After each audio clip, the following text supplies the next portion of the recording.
an opera called Thais. Thais is a beautiful young woman who is a priestess in the Roman-controlled and then the Roman cult in Alexandria, Egypt. So she's Egyptian by birth, but then under Roman domination, she becomes a priestess in this religious cult. She has a friend by the name of Althaniel, who is a Cenobite monk who converted to Christianity. Now, there's a little bit of a discrepancy here because he was actually in love with her. She was a beautiful young woman, but he wanted her to become a Christian, and he convinced her to do that. And they set out on a pilgrimage where she was going to enter a convent. And on the way there, she develops a foot infection because it's this desert, and she probably cut her foot on a rock or something, and it got progressively worse. Now, it's a 4-act opera. At the end of the second act, now she's not feeling well, but she's not in dire straitjackets, but she's getting there. And so she is meditating about her life, her past life, what she's going to do in the future, and all of this, and she's conflicted because I think she kind of likes the guy as well. So anyway, that's all part of the thing. And this is a violin solo as she is kneeling, praying, or sitting on the edge of a bed, depending upon the different productions. I've seen several different versions of this, but anyway, this is the meditation from Thais for solo violin.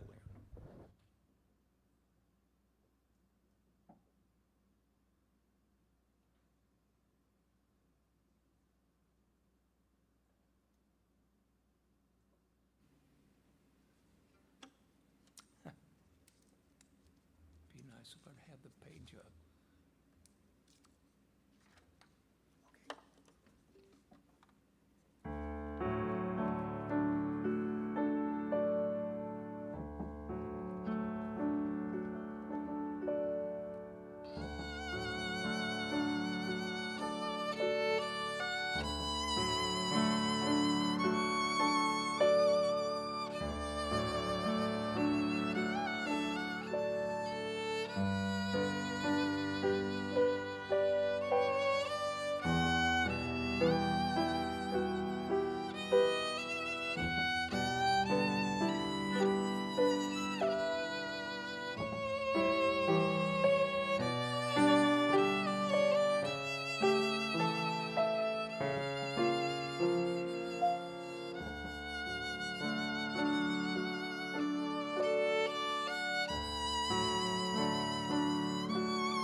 Now,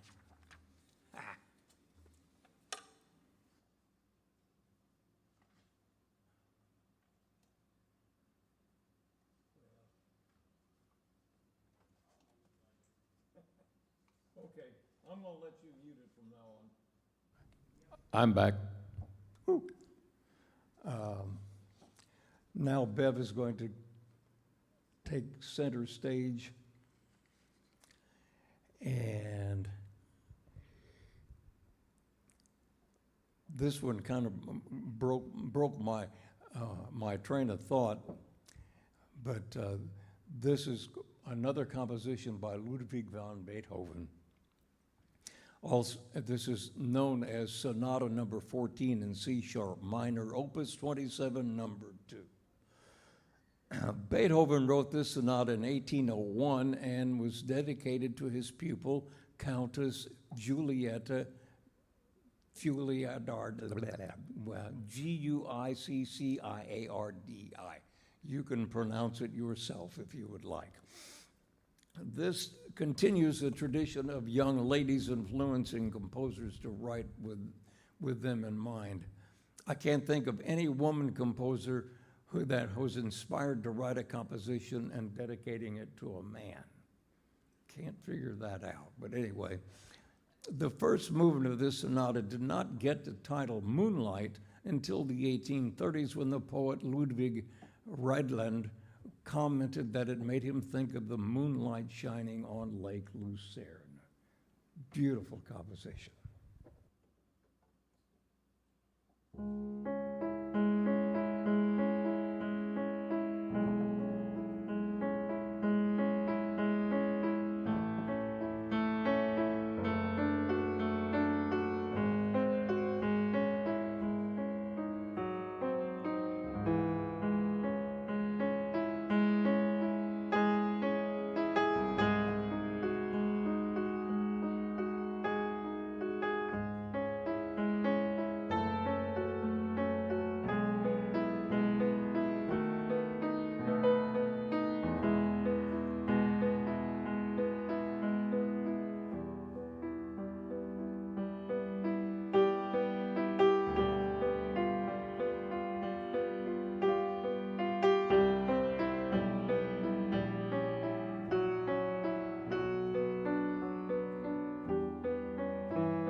Okay, we're going to move this a little bit forward in time. Now, that was still basically kind of actually a transition between the classical period and the romantic period with the works of Beethoven. And you can hear how romanticism is beginning to play into music like this, the emotion.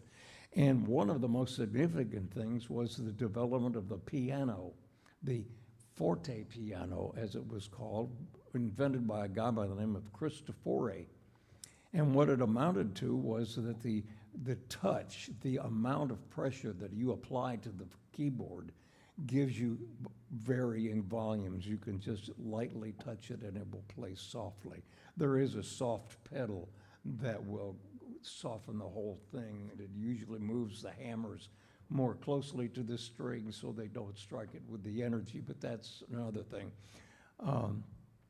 But anyway, that was a transition period. Now we're moving into what was called the Impressionistic period, And this is another transition. And there's no real clear cuts, you know. I mean, composers don't just say, okay, on this calendar date, we're going to write romantic music and we're going to throw away all the classical stuff. So that's not what happened. But anyway, this next piece is by Claude Debussy, and it was originally written for piano solo, and it's found its way into the encore repertoire of all sorts of instrumental combinations. And Jascha Heifetz, if some of you are old enough to remember who he was used this as an encore. And it was always requested by his audiences. And so this is an impressionistic thing. And if you think about it, this was the beginning of photography. Up until this point, artists would paint scenes like they really were. And they did a lot of stuff in vanishing points and perspective and all of that kind of stuff. And then when photography came in, it kind of stole their thunder. So they started figuring out, what are we going to do differently so we can sell paintings? So they started making these little blobby things all over the thing. And if you think about Matisse and several other artists, you'll see these things that look kind of cloudy. And music kind of followed along in this idea, and it became just a little bit more nebulous. Can you play me a whole tone scale on the piano? Yeah, put down the sustain pedal.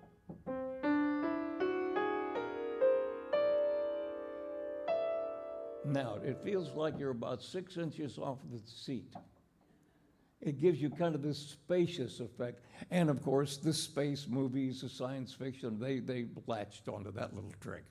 But anyway, here again is kind of the calm before the storm, because if you think about when we got into the 20th century, music really got ugly because society was in an absolute upheaval, and there were composers like Arnold Schoenberg, Igor Stravinsky, Alban Berg. These guys were writing stuff that was just very, very dissonant.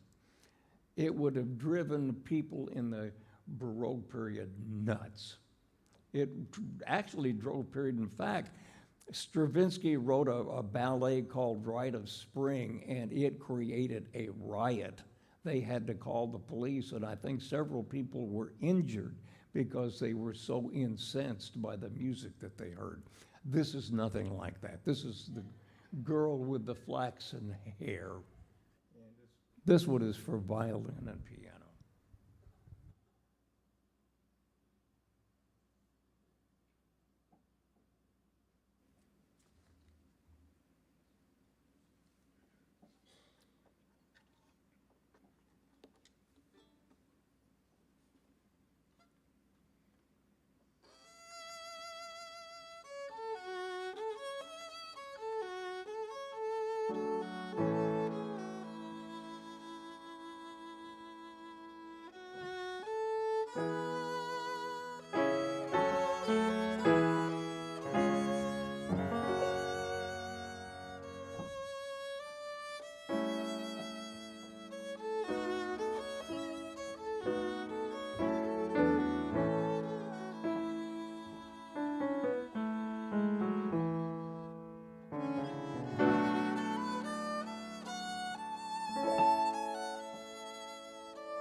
Now, hang on.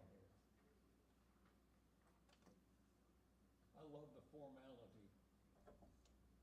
This is going to be a complete change of pace. When I was in college, well, I have to go back further than that. When I was a little kid, it was right after the invention of the wheel. I would spend some of my summertime with my grandmother and my aunt. They married brothers, and both of them passed away, one, of course, being my grandfather. And I would go there with my cousins Ben and Mabel. And what they didn't think of, I did. And we had a wonderful time. Ben and I got chased by a blue racer. I don't know if you've ever seen a little snake called a blue racer. If you would run, it would chase you. It's non-poisonous, but it scared the daylights out of us. And we ran clear out of the spring branch back home. But anyway, there was a song being played on the radio at that time called Bonaparte's Retreat. Now, my Aunt Clyde, she remembered everything. She could remember who bought whose farm, who lived there, who married who, whose kids, where they went, and all that kind of good stuff. And she remembered that the tune on the radio was not like what my grandpa played. And I never gave it another thought. Now, fast forward to college. Our college orchestra was going to play Aaron Copland's ballet suite from the ballet Rodeo. Now, it's a 3 or 4 movement work. I can't remember. It's been too long. And the last movement is entitled Hoedown. Now, Aaron Copland heard there was a WPA project back in the 40s, a guy by the name of, and I'm trying to find it here in my notes because if I don't, I'll get it wrong. William Lomax. He had a wire recorder and went into eastern Kentucky, Tennessee, West Virginia, and recorded folk tunes and folk stories. And he ran across a guy by the name of William Stepp. And William Stepp played a bunch of fiddle tunes, among which was called Bonaparte's Retreat. And that was the one that my Aunt Clyde said did not sound like the one my grandpa played. Well, my orchestra director found the original Bonaparte's Retreat tune. So on the concert, I was to play on the fiddle. I had an extra fiddle, and I tuned it for that particular piece, and I played it before we did the whole thing. And so I found the tune again and learned to play it. And I just took my violin when my mom and dad and I went to visit my grandmother and my aunt, and I got the violin without announcing it, played that tune. My aunt came rushing out of the kitchen and says, "That's the tune your grandpa used to play." Well, I am going to treat you to me playing my grandfather's violin, playing Bonaparte's Retreat. Now, it has an additional thing. It's called dead man tuning. And what that amounts to, instead of being tuned in the standard E-A-D-G tuning, it's tuned D-D-A-D, which I will demonstrate for you here in a second.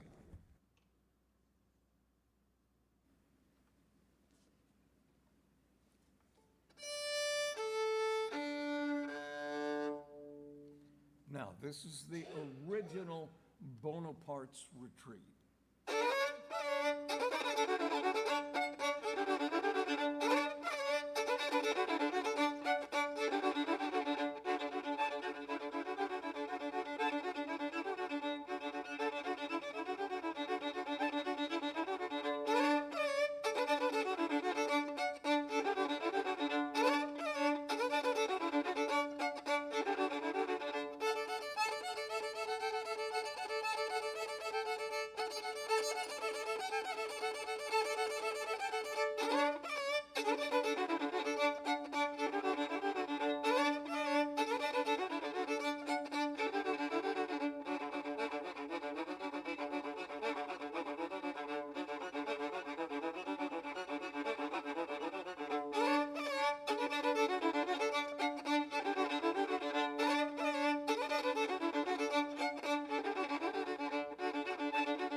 Now, as long as I'm at it,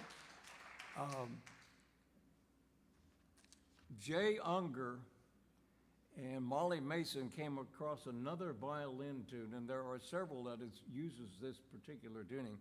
This one's called Midnight on the Water.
Now, I got to go back.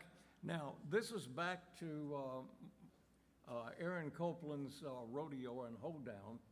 The first one, Bonaparte's Retreat, that's what it opens with, but there's another tune in there, and I found it, and it's called Mrs. McLeod's Reel. Now, I found several different versions of it, but the one that Copeland used for the second melody, and it actually contains a violin solo in it, along with trumpets. So I got to play the trumpet part and the violin part on this one, but this is Copeland's version of McLeod's Reel. We'll take the mute off here.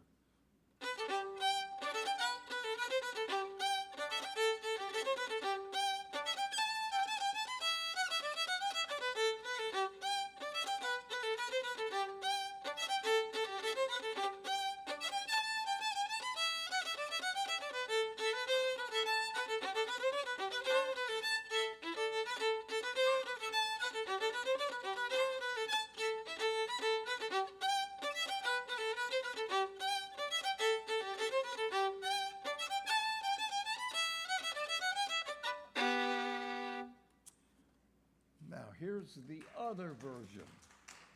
This is the one that I found an old fiddler playing it, so I had to copy this one down.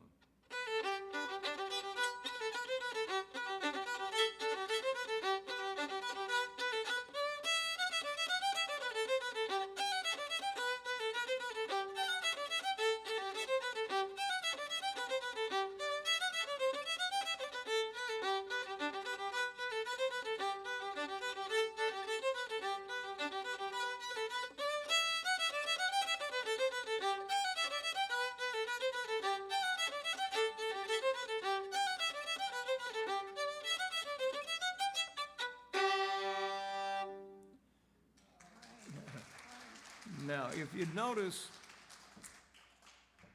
can you hear me? If you gain the microphone just a little bit so I don't have to pick it up.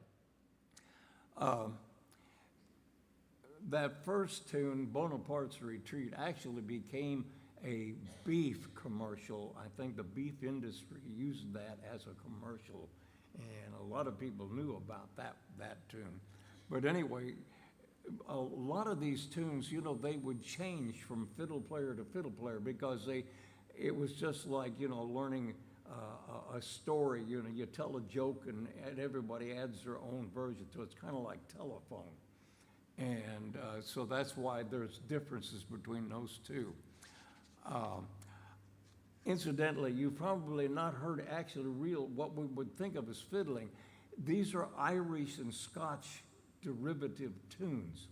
But when the Americans got a hold of it, then they started varying things just a little bit and using what we called hokum bowing or a shuffle bow. And I'll just give you a little demonstration of what that amounts to.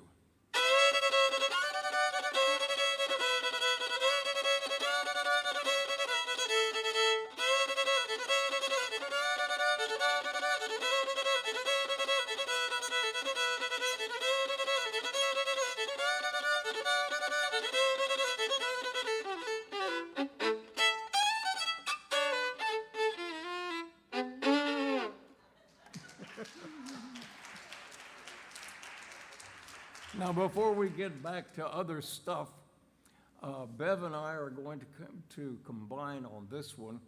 This is called Ashokan Farewell, which many of you may know. It's written by Jay Unger and Molly Mason, his wife. They actually had a fiddling camp in the Ashokan, northern New York state somewhere, and this was kind of a closeout tune that they wrote together as before the campers were going to go home. They had this final concert, and they wrote this. Ken Burns was compiling a special for PBS called The Civil War. He heard this tune and says, "Oh, that's beautiful. I'd love for you to put that as part of the soundtrack, the background music for it." It's not an old fiddle tune. It's a modern composition written kind of in the old style, and it's just absolutely gorgeous.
Okay. Can you hear me? Okay.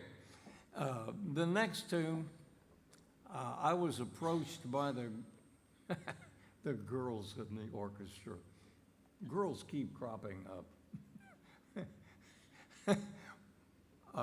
I had a recruiting tool.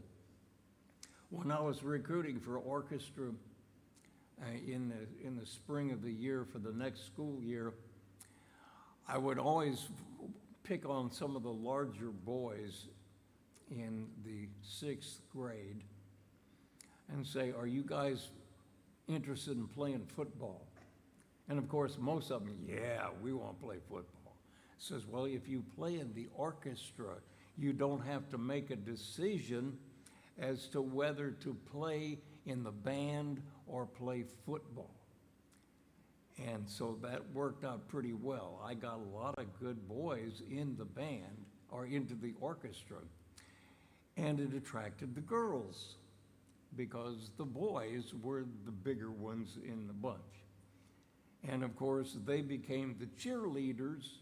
So I had cheerleaders, and one year I had the whole defensive line as my bass section.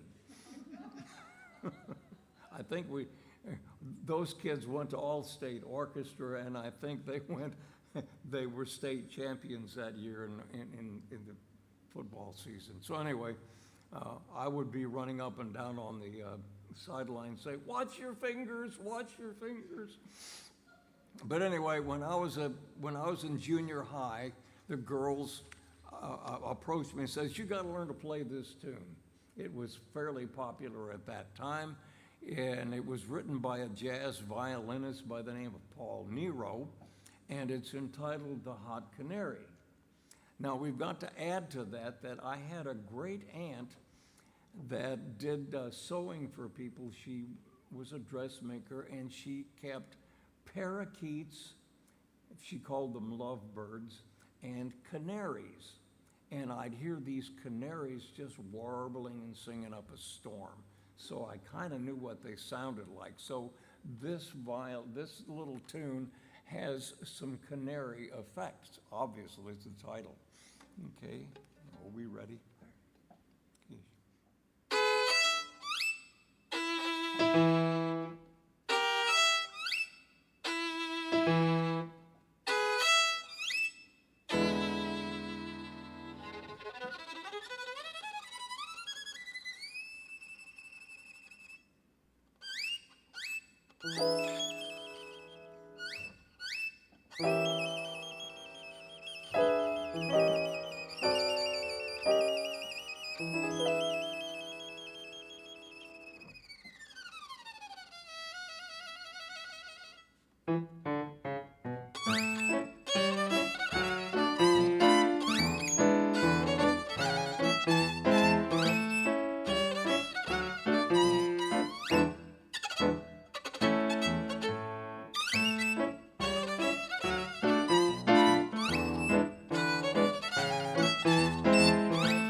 Okay, we're kind of drawing close to the end of this.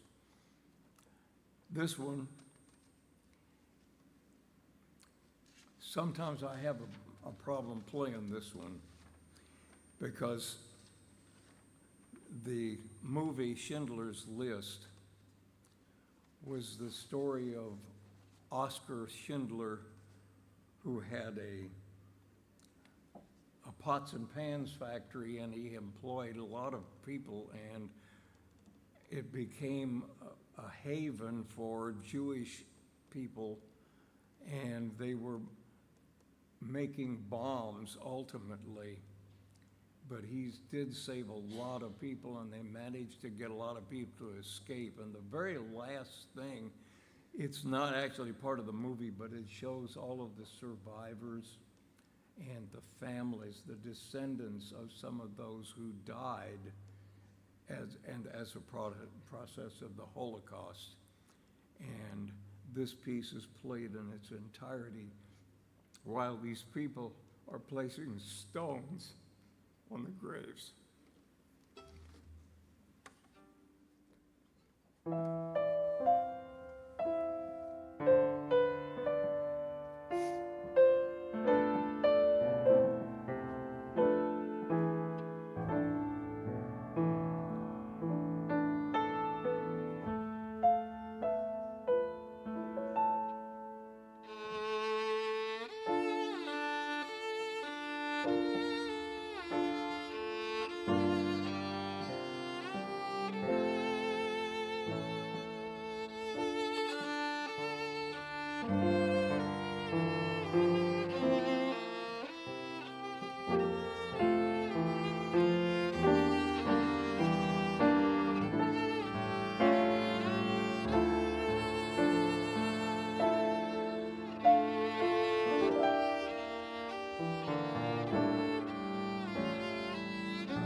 We're going to finish this out with the one that I played this morning for an offertory.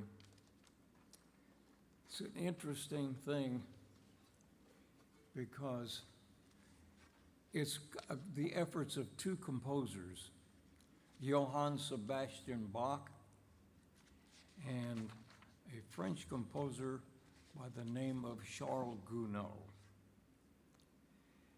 And the Bach tune is from a collection of 24 pieces that was to demonstrate the ability of the brand new tuning called equal temperament that allowed pianos to be tuned so you could play in all keys equally well.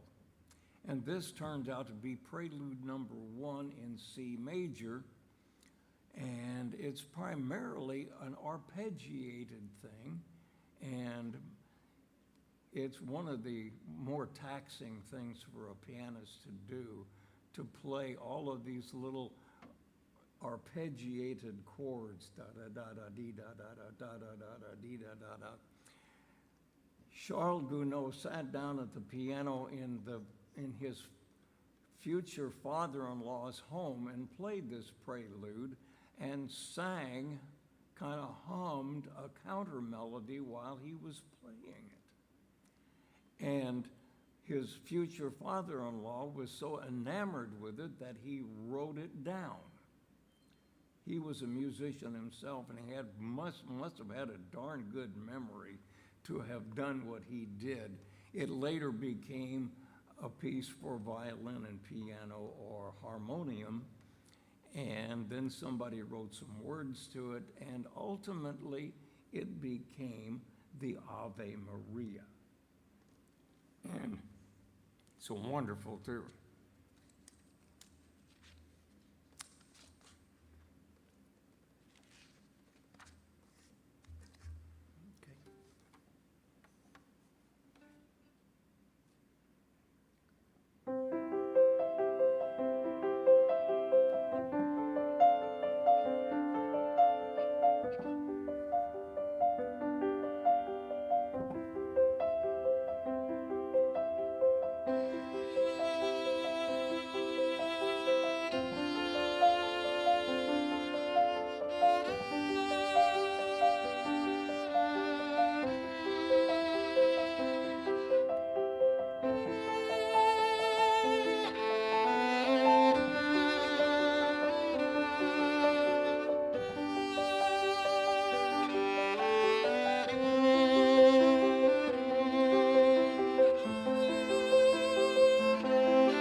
I think so, yes.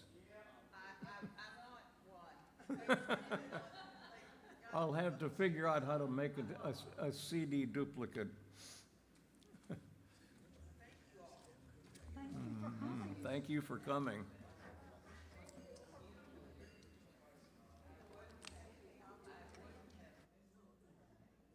You're both such a blessing.